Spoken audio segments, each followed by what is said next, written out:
You were right on time. Right on time. Perfect.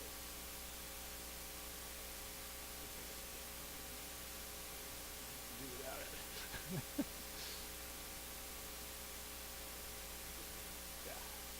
Yeah. Yes. Yes. Hi. How are you? Wish you all the best, and I appreciate it.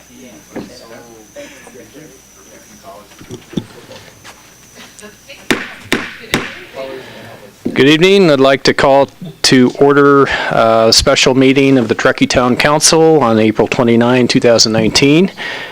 Judy, may we have the roll call, please? Yes, Councilmember Klofstad. Here. Vice Mayor Goodwin. Here. Mayor Tierman. Here. And Councilmember Pellavi. Here. And I will note Councilmember Abrams is absent this evening. Thank you. All right, thank you. At this time, if you could all rise and please join me and our council in the Pledge of Allegiance. I pledge allegiance to the flag of the United States of America and to the republic for which it stands, one nation, under God, indivisible, with liberty and justice for all. And before we get started with our discussion item, as with every council meeting, we always give an opportunity for public comment for anything that is not on the agenda tonight.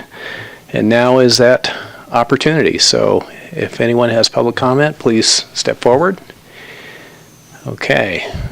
Seeing none, we will close public comment and go to our one and only discussion item this evening.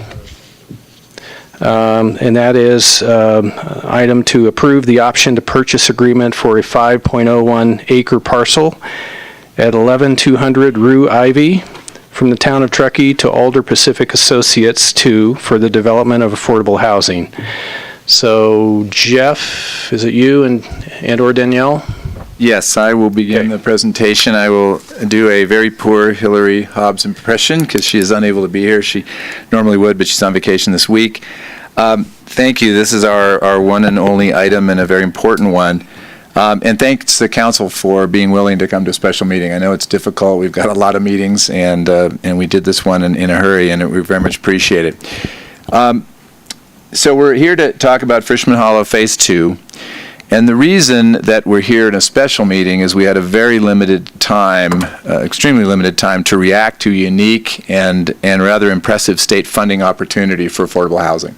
And it was brought to our attention by the developer team, which you'll meet Andrea Clark and her team in a little bit later this evening. And it's an opportunity that is unique for several aspects, but one of the most unique exciting opportunities is that it's for mixed income housing, and particularly has some money for moderate income housing, which is very rare. It's just, you just don't see that, and now we're seeing it, and it's something we want to take very seriously.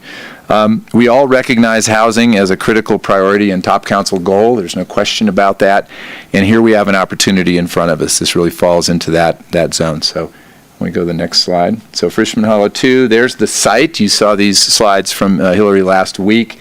It's approximately 5 acres. It's the land essentially around the existing both roadway and housing that we think of as Frischman 1, which is a 32-unit project.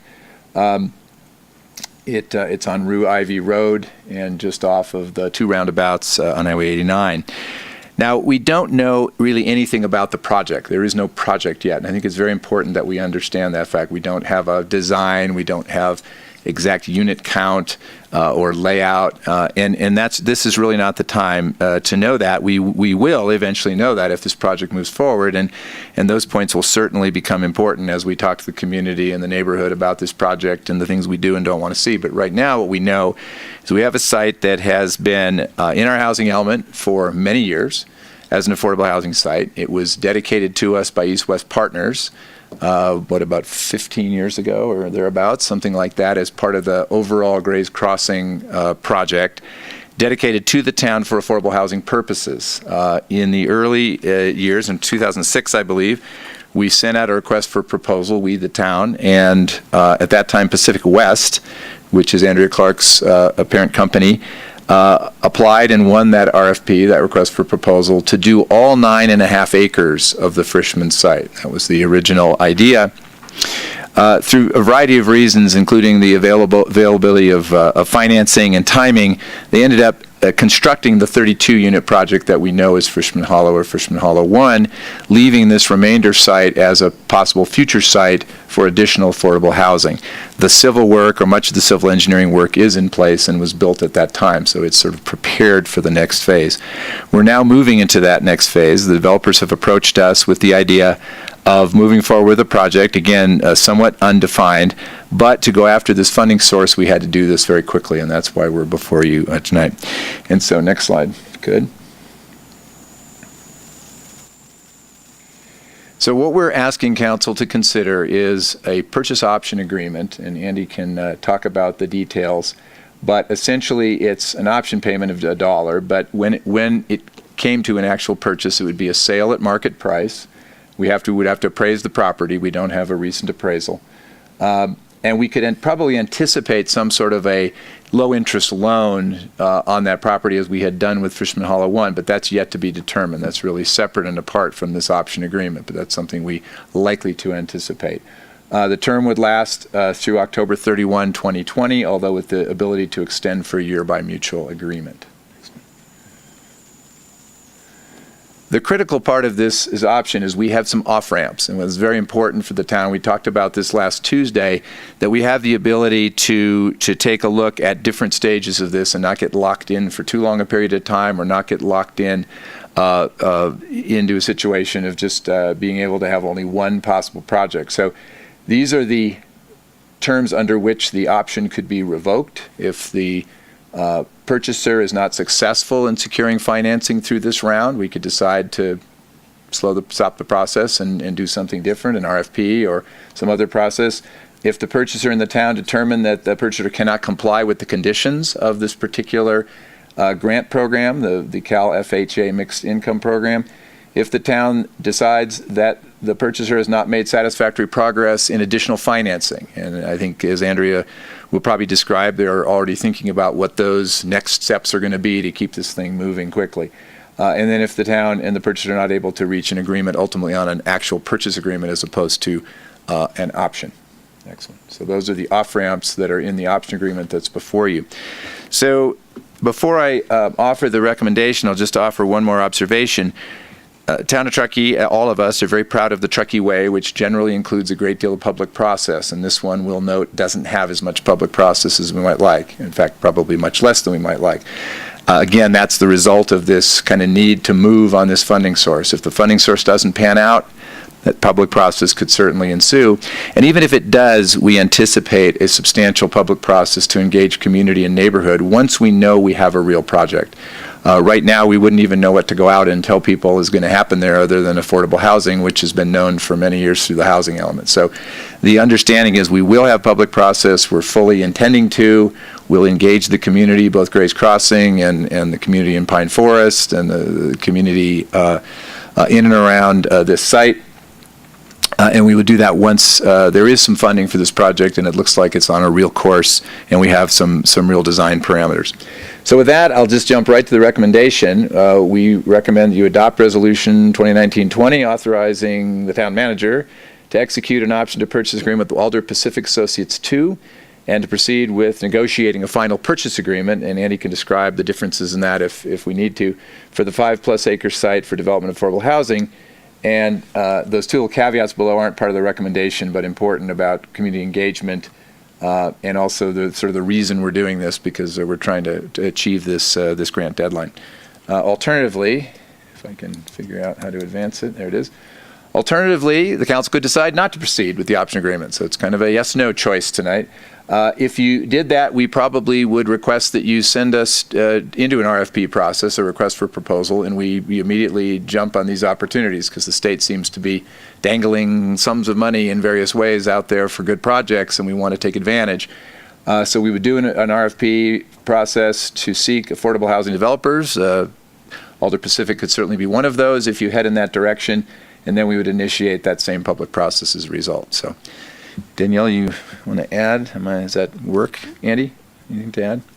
All right, so I did the best I could there with my impression. Okay, thank you, Jeff. I think at this time what we'll do is go to council if there are any clarifying questions before we go to public comment. Any questions for staff or the applicant? I guess not applicant, but the party? Okay. All right. Okay. There you go. I'd be curious, Andy, what you'd like to share on the kind of evolution of those options, because I think there's a bit of refinement to what we looked at last week. Obviously, the direction was to refine those, given the constraints and the interests of the town and the developer. So I'm curious if you just kind of walk us through that. Sure. I mean, the first iteration of this had as many off-ramps as I could think of. In as many ways for the town to get out of this as possible. My job is to protect the town. That's what I was trying to do. But in talking to Andrea, I mean, she had concerns, or fair concerns, I think, that it might be such a flimsy option agreement that the powers that be at Cal HFA would look at it and say it doesn't really constitute site control because the town can walk away at any time for any reason or no reason, essentially. So we worked together to come up with what you have here. I think Andrea's happy with it, although, of course, she'll speak for herself. I'm happy with it. I'm satisfied that this incarnation provides appropriate off-ramps for the town. Not too broad, but broad enough, I think, to protect us. Thank you.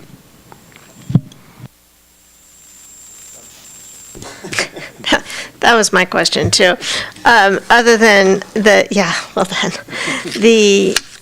the impact of this on the housing element. I mean, this has already been identified on the housing element. So, are there any impacts to that which we have coming before us and we're working diligently on? No, it is in our current housing element, so it's an action item for us to complete, which we haven't done yet, but it doesn't have any impact on the update that we're doing right now. Okay, so it doesn't change our numbers at all, just ultimately, once we do have this under construction or actually occupied, then it is a completed item. Right, we essentially say that we've satisfied what we'd already identified for rezoning. And it's currently shown at its maximum capacity for that 5.01 acres? Yeah, I would say yes with the density bonus. So we've been working on the numbers, but it'll be consistent with the zoning that we've allotted in the housing element. Which may or may not be exactly what we get, because we don't really know what we're going to get yet. And that's okay. I mean, for the state's purposes, as long as we've identified it for rezoning, they've looked at that as part of our RENA numbers, and then when we actually do the work, then they go back and look at it for the next cycle. So it all works well. Okay. Thank you. Yeah, no sort of technical questions for me, just kind of a process question. Just wanted to know generally what we can do in the future to ensure that we have a longer runway when these kinds of things come forth. That may be a little hard, but you know. Yeah, I mean, it's hard for us because we don't always know when the state's going to issue new funding, and it's sort of similar with how they're treating the housing bills, that we're not getting a lot of advanced warning. So what we're trying to do is just make sure that we have staff capacity to help when things come in with shorter time frames. I think if you look historically, not that I have a great deal of history, but just in looking back, there have just been very, very little activity on any of the sites for many years. And so I think that you kind of, I won't say you kind of go to sleep, but you sort of do. You sort of stop thinking about pushing site X or Y. There doesn't seem to be any developer interest. There's no activity. There's no financing ability. And so at least in a hot economic market, in a housing market that seems to be in a different place right now for financing, I think we just have to be on our toes and ready to react, but hopefully more than a couple of weeks' notice. All right, thanks. Dave. Yeah, just a quick question, maybe for Andy. When we go, what's the timeline, for example, on the appraisal, if we do head towards a purchase agreement at the end of the day, and then wouldn't the number of units and isn't the design going to kind of end up affecting what that appraisal is going to be? So how do we deal with that if it's a moving target over time? We don't have to have a final project design in order to get it appraised. What we have to have is the ultimate zoning. I mean, you can get anything appraised at any time based on its then current zoning. But for this site, if we think that the zoning could potentially change or the general plan land use designation could change, we would probably wait to get it appraised until that zoning is in place. And I think maybe Andrea will speak to this too, but I think I heard October is when we would need to have all the rezoning done, if the grant was awarded. Yeah, I guess more what I guess where I was going with that question was, does it change and maybe you can speak to this when you speak, does it change the economics of the project depending on the different types of zoning, the cost of the land, et cetera? Is that going to affect things to a degree at some point down the road where we're maybe not aware of at this point? It certainly could. I can't predict that. I mean, Andrea probably has a better handle on the finances of the project and how a change in the value of the land could affect it. And I will say that this purchase option doesn't preclude the council later from deciding to go in a different path with respect to the purchase price. I mean, right now it's set up as fair market value. If you decide at some point that the project is coalesced enough that you think there's some value in providing some kind of subsidy, that's not just a long-term loan, but maybe some reduction in the price. I mean, you could certainly do that at that point, and I don't think that the applicant would be bothered by a reduction. I'm sure. That's kind of where I was going. Thank you. That answers my question. All right. Any other questions? Maybe just a comment, Mayor. I don't know if you're already thinking this, but it seems that for our applicant, the 3-minute timer might not be as helpful. I'm sure we can always go back and forth with questions, but just want to make sure we get all the info out here. Yep, absolutely. That sounds fine. Okay, at this point, we'll go ahead and open this up to public comment. And if you have public comment, please step forward, state your name. And as Vice Mayor Goodwin was alluding to, normally we have the 3-minute timer here that counts down, but I think here we'll be flexible. Thank you, and I will do my best to keep it brief because I know you all have had some pretty long council meetings lately. So I'm Andrea Clark, and the staff report is a lot of information about our organization, but just a little bit about me personally. I have had a hand in all those resort projects that were listed there, and we are a fairly large organization. We do projects all over the country, but about 90% of our projects are done in California. So in your staff report, it references last year we were able to achieve as the sort of largest affordable housing organization in the country by starting over 2,500 affordable housing units around the country, and most of those were in California. And my own background is I started Mammoth Lakes Housing in 2003 and initiated over $60 million in development in 2 years, and then personally came and assisted with the Hennis Flats project and the Frischman project, as well as the project in South Lake Tahoe, and we've also worked on the North Shore. So since then, we do a lot of things all over the place.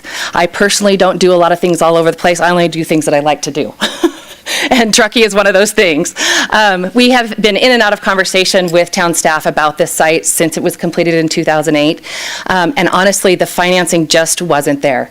I mean, California, in the downturn, a lot of the money went away. The financing mechanisms weren't there. We would occasionally get a call from Tony Lashbrook, and he would say, hey, can we get this done yet? And it would answer be like, we don't think that we can do it without asking the town for a bunch of money.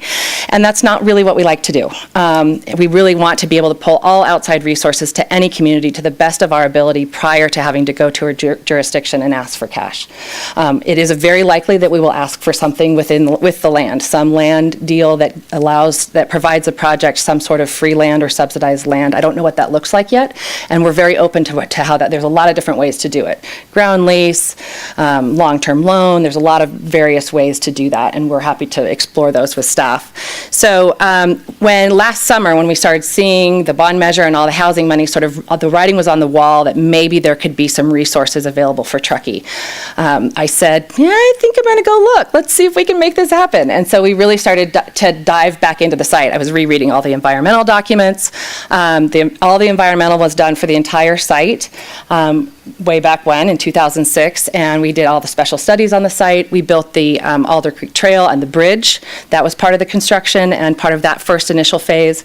So I really started digging in. I didn't even, at the time, I had to refresh my memory. How many units could we get on the site? What's the density? What's that look like?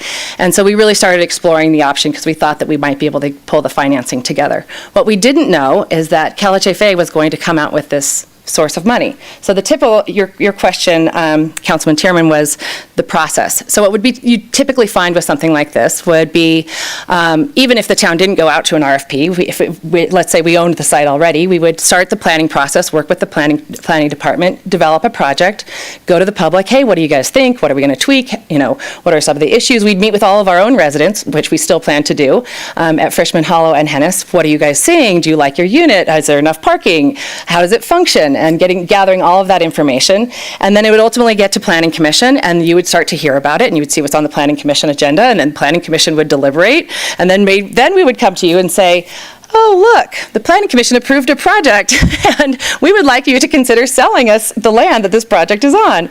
And so it would be a much longer process. It is unheard of for a financing source to be available that does not require all discretionary approvals to be in place. It's a traditional checkbox on any application, state or federal money, and Calhfa is a different animal.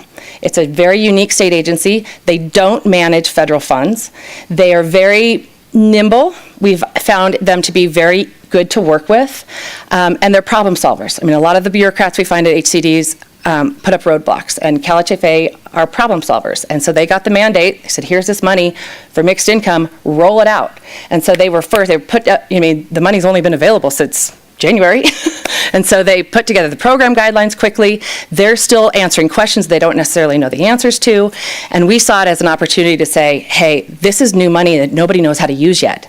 Everyone who has a deal in the works has all of their financing layers in their head of this is how this deal is going to work. And we thought, you know what?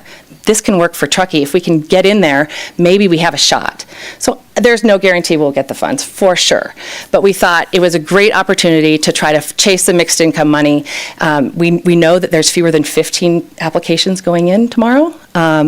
All of the applications written and waiting. We're hoping to be able to submit it, and we really think that we have a shot. We don't know, but we do think that we have a shot. It's very unique money. Not only does it serve the 120%, but it serves 80%, which is low income, which a lot of people think we have low income housing. We're serving 80%ers, but most of the housing stock in Truckee is serving well below 60%. We have 30% units at Frischman Hollow now, 45% units at Hennis Flats, and that was because of the funding source that was available when those projects were built. It was pretty much, the new money then was this program called MHP, which basically gave us an incentive to deeper target our tax credit projects, not do mixed income.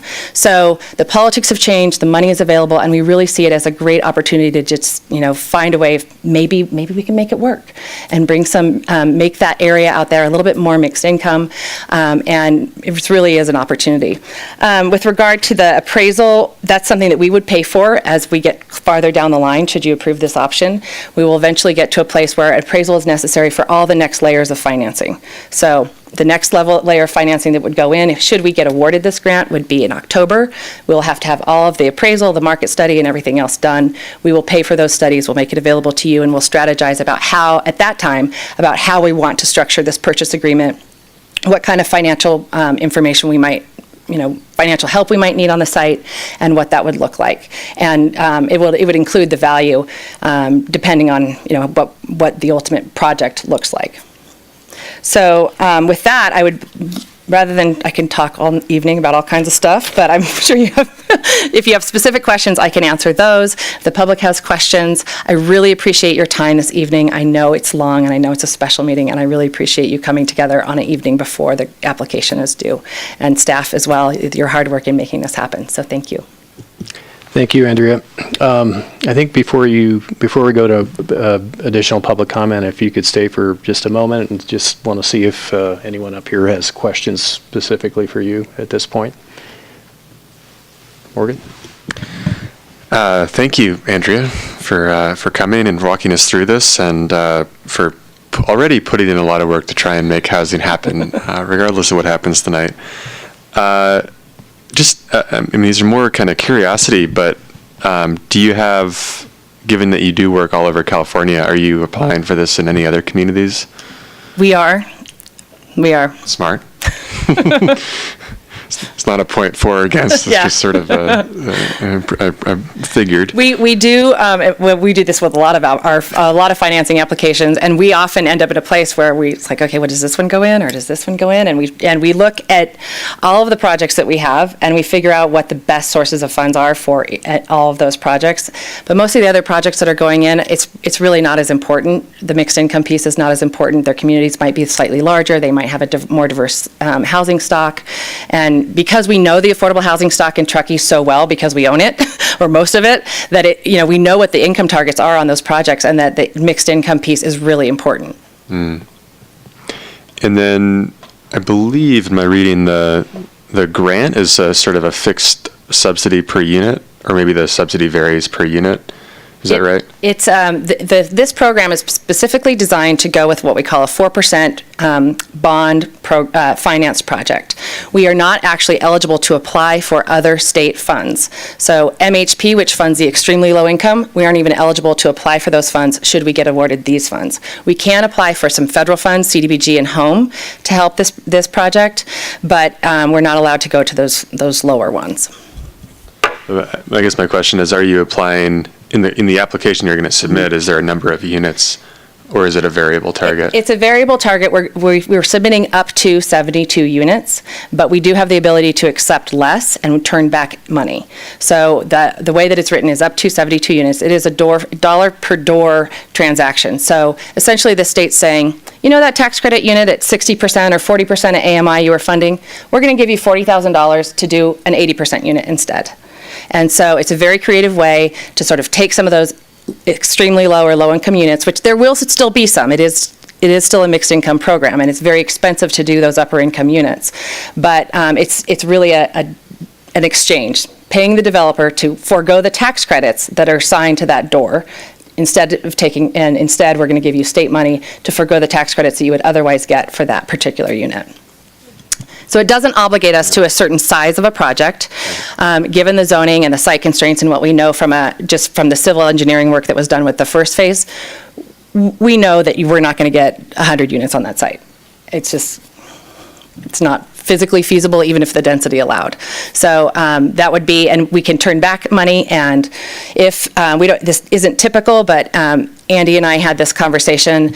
The reason I did the up to part is that because CalHFA can be fairly flexible, and depending if they, let's say they want to fund everything, they might come to us and say, are you willing to take less because we're oversubscribed, but we still want to fund this project? And we have the ability to say, yeah, we'll take less, we'll do fewer units at that upper income, but we still really want your money. And so it allows us a little bit more flexibility to work with them should they decide to be flexible, which they're kind of known to be.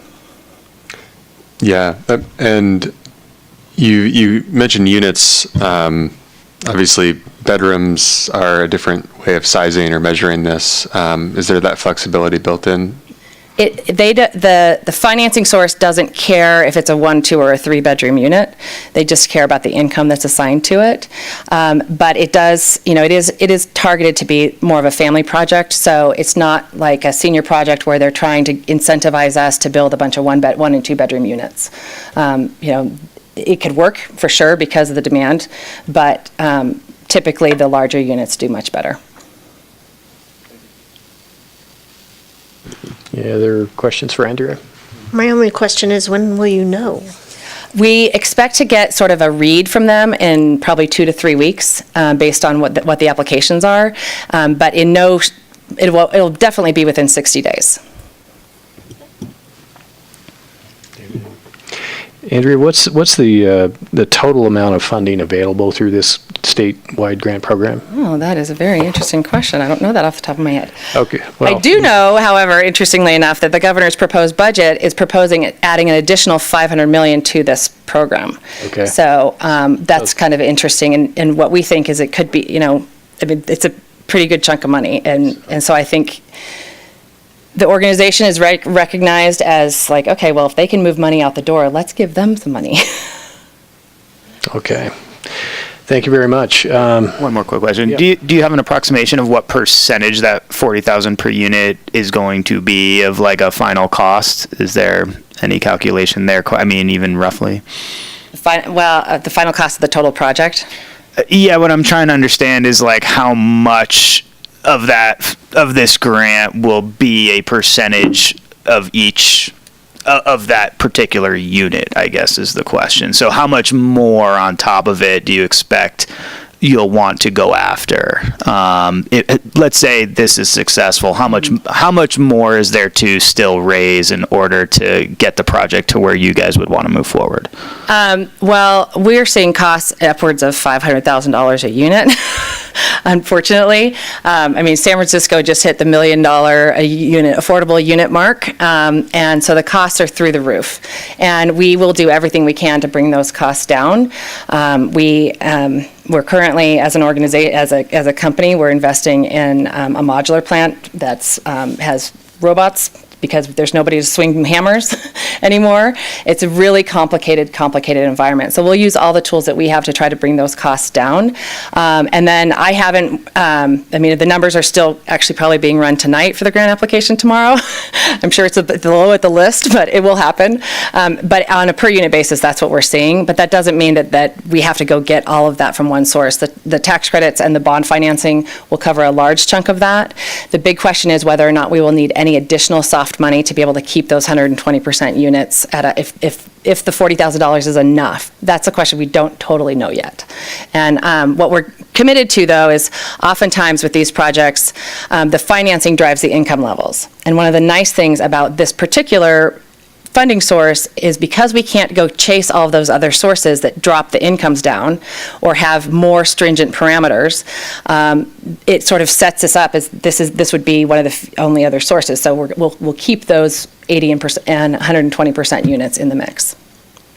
Does that answer the question? All right, thank you, Andrea.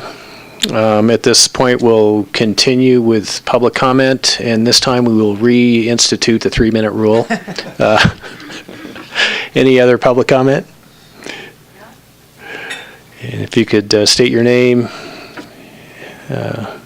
Thank you. My name is Ward Fansler, and I want to thank you for the opportunity to express support for this project.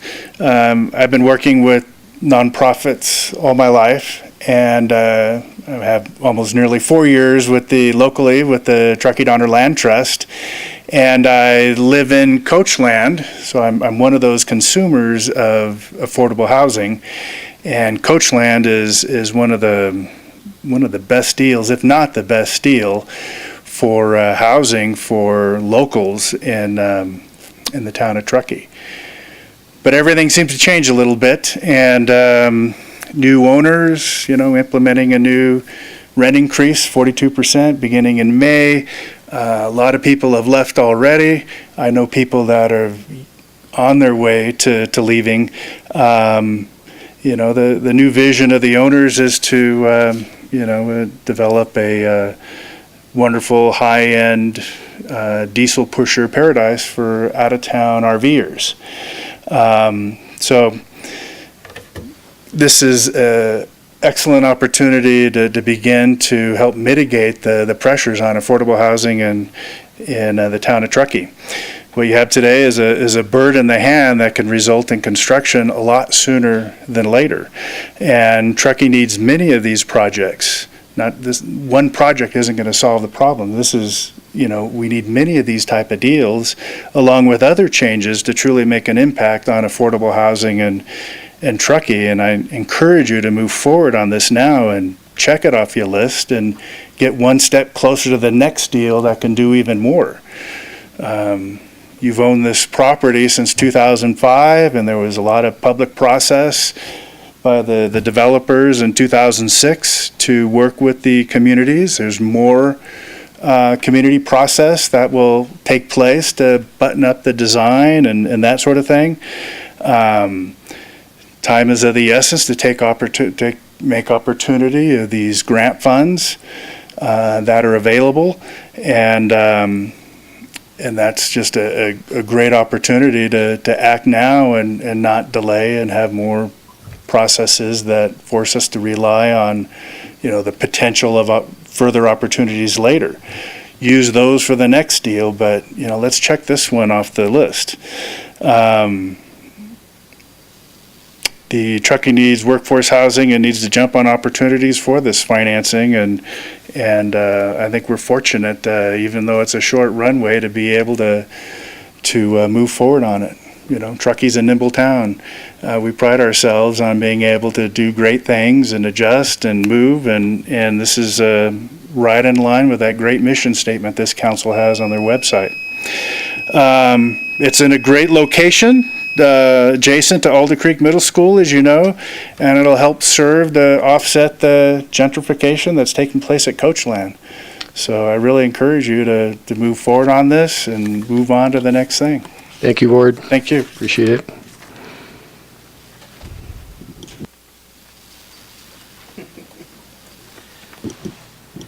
My name is Kathleen Egan. I should have yielded my time to Ward. Nice comments. I just want to say I'm fully in support of this option to purchase, and I also want to say and emphasize that I'm a neighbor in that area, and I feel very strongly about continuing on this path with regard to providing additional affordable housing to our community. Thank you. Thank you, Kathleen.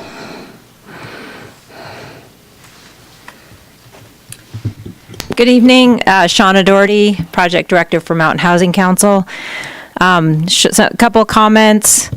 I just had the pleasure of working with Mammoth Lakes Housing on their strategic plan and see the great work that Andrea did down there. I will say that there's been no housing built since she left, so her track record is very strong. Secondly, I've been thinking a lot about this special meeting since I found out about it on Friday. And I went from being surprised and slightly caught off guard to switching completely 180 to finally understanding what's going on and being incredibly excited, not just for this opportunity for this funding that's been talked about for a couple years, and I can't believe it's coming out and actually happening for this 80 to 120, which we all know we absolutely need, and that we have somebody so competent who's willing to sort of take the charge on that and go out and get that funding is incredible. But also to all of you. I know we've talked about process, and I'm the process person, but way to go on just being like, we got to be nimble, we got to take the opportunity, and I know it's hard because you represent constituents, but I just wanted to say thank you for pulling this meeting together. Staff, I know you're so overloaded, and doing this and being responsive to these opportunities. Now that I understand it, I'm just really excited, and my resolution to how do we solve this, I have an idea around communications. I think it's not so much about outreach. I think we at Mountain Housing Council have a pipeline where we call you, me, and we call Placer County every quarter to find out which projects have been approved, and we create this spreadsheet so that we can go out and tell the community sort of what's going on. I think we need to move that trajectory over to sort of what's in the conceptual. So if this project is starting to come back online, I know it's not approved and it's not even in the process, but I think we need to start wrapping our arms around sort of what's coming, and so that people don't. I mean, this is a great thing that's happening tonight, but the perception maybe in the community is something happened without us knowing, when in fact it's not. It's just there's nothing to talk about yet that's really public worthy. So that's my suggestion, is that Mountain Housing Council would work with some of our members on sort of how do we bring some of that information in, because we're out telling everybody about the various projects and the various stages, and we're a vehicle for that. So that's my remedy for that, and hope we move forward. Thank you. Thank you, Shauna. Any additional public comment? Just real quick, Andrea Clark, Pacific West Communities. So the answer to your question of how much money is, they say 30 to 45 million. Whether that's in this funding cycle or spread over multiple years, I'm not sure, but that's what was in the bond. And then just wanted to answer the question about the option agreement and the language. Andy and I came to quick agreement, not because either of us rolled over, but because I think he understood what what your direction to him was, and he drafted an excellent document that sort of understood what my concerns were, and I made just a few minor tweaks, and we talked on the phone, and it was really easy to come to agreement. So I am in full agreement that it's a much better option for the town, and it's a much stronger option for the application. So I was pleased that we were able to meet such quick agreement without either of us feeling like we were giving in. So that was kind of fun. Great, thanks, Andrea. And so I do have Chris Grant here with me. He's our project manager. He's worked all over the world. We've stole him. And Chris is a unique person in our organization because he reports directly to the CEO of the company, who is also my husband. And now I stole him, and I said, hey, let's go work in Truckee. It's fun. And so he brings a ton of skill and knowledge to our community, and we're really lucky to have him. We're happy to have him in our organization, and he is very good with neighbors and outreach, as well as the nuts and bolts of being able to put together a great project. So we're really happy to have him, and I'm happy to have him here with me. All right, thank you again, Andrea, and welcome, Chris. Okay, any additional public comment? Seeing none, we'll close public comment and we'll bring this back to council for deliberations, discussion. Who would care to start? I'm happy to start. First of all, I did speak with Andrea. I spoke with Shauna today as well, so get that out of the way. And Truckee is fun. When was the last time? I've only been on the dais for a few months now, granted, but being on the planning commission for a couple years, this dais, right? I've never heard somebody say, a developer or a prospective developer say Truckee is fun. So to me, that's refreshing. Thank you. I appreciate that. And, I sort of agree and think that these are the opportunities that we need to pursue. That I basically said the same things when we met on last week, Tuesday. I'm going to say the same things again. I'm much happier with the option agreement. I think it's much clearer. I think there's a lot of clarity there. I appreciate all the work that was done on the staff side as well. And I hope I feel comfortable moving forward, and I hope I can look down the line here and we can all see us moving towards. It's just one tiny solution in the big problem that's coming at us. But I think we should act, and I think we should act now to give us this more competitive opportunity to move forward. So that's really where I stand. I'll be brief. Shauna, I just want to say thank you so much for what you said up here. That was our big angst. When this was brought forward to us in closed session, we really felt it was important to be able to deliberate on it. So we did so in open session, and it still didn't feel like we had completely fulfilled the public process that we all feel is very important. That's why we're here.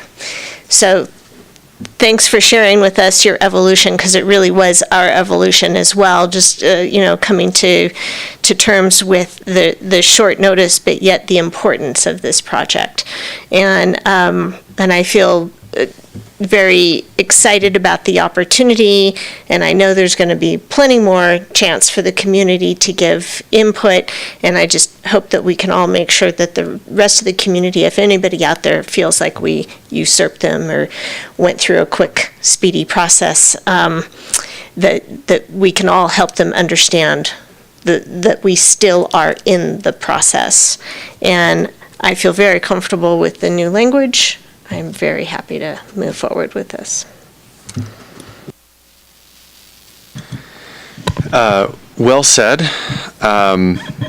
There's a concept in business called moving at the speed of trust. And it's this notion that in a low trust culture, workplace environment, every interaction actually has a cost because every interaction needs to be verified and checked and double checked. And in a high trust environment, it's the reverse. All those interactions have a positive effect, an accelerating effect. And I think that sort of building on Anna and Shauna's comments, that this council and staff has an intention and a strategy of raising the level of trust among the community, among the developers, among our partners, so that these things are more fun to build and we get more of them built. And that also happens on the level of relationships between the town and development teams and between the town and various neighborhoods. But across that whole spectrum, I see our task up here, and really one of the most important roles is protecting and building that trust and doing things that do that. And I think part of that is acknowledging that there's never going to be a perfect process.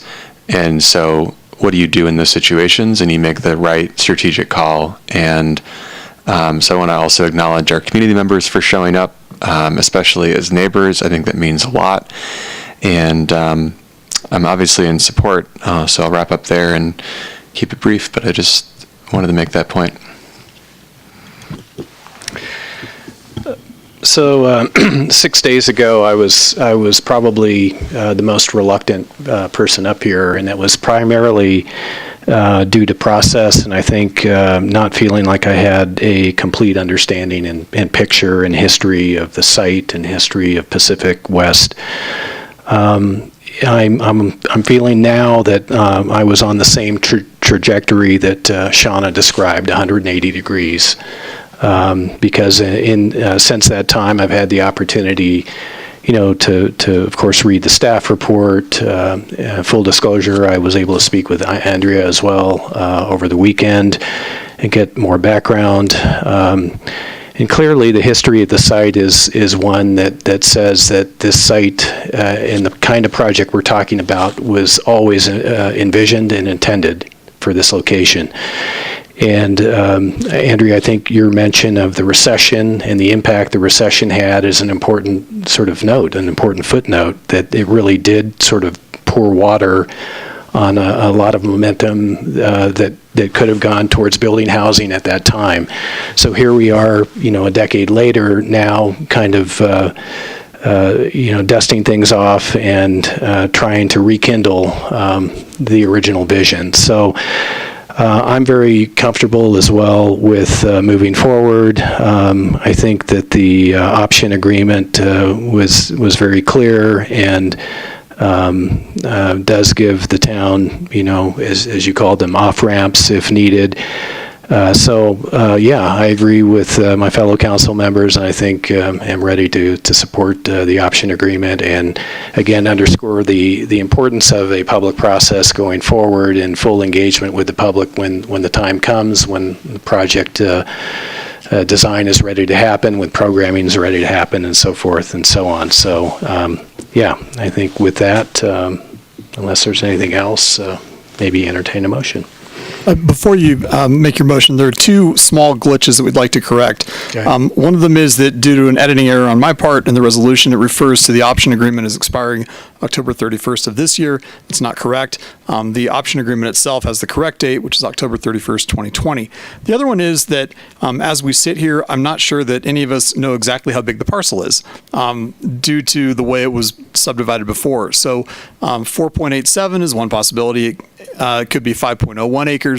It's somewhere in there, but I don't think that pinning it down any further than we have is necessary at this point. So even though the option agreement says 4.87 and the resolution says 501, it's the same parcel. There's no confusion about that. So I think that we can run with the option agreement as written, or we could change it to say 501 to be consistent with everything else. But we all know the parcel we're talking about, and it's not going to present an issue. Okay, very good. I suppose we could say approximately 5 acres. That's what it says. It says plus or minus. All right, very good. Okay, thank you, Andy. With that, I'd like to make a motion that we adopt Resolution 2019-20, authorizing the town manager to execute an option to purchase agreement with Alta Pacific Associates 2, proceed with negotiating a final purchase agreement for the approximately 5.01 acre parcel at 11200 Rue Ivy for the development of affordable housing. Thank you, Dave. Second. Thank you, Anna. All in favor? Aye. Aye. Opposed? Okay, motion carries unanimously. Thank you.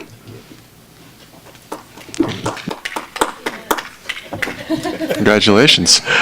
Yes, congratulations. We'll look forward to hearing the news about the grant as things evolve, so.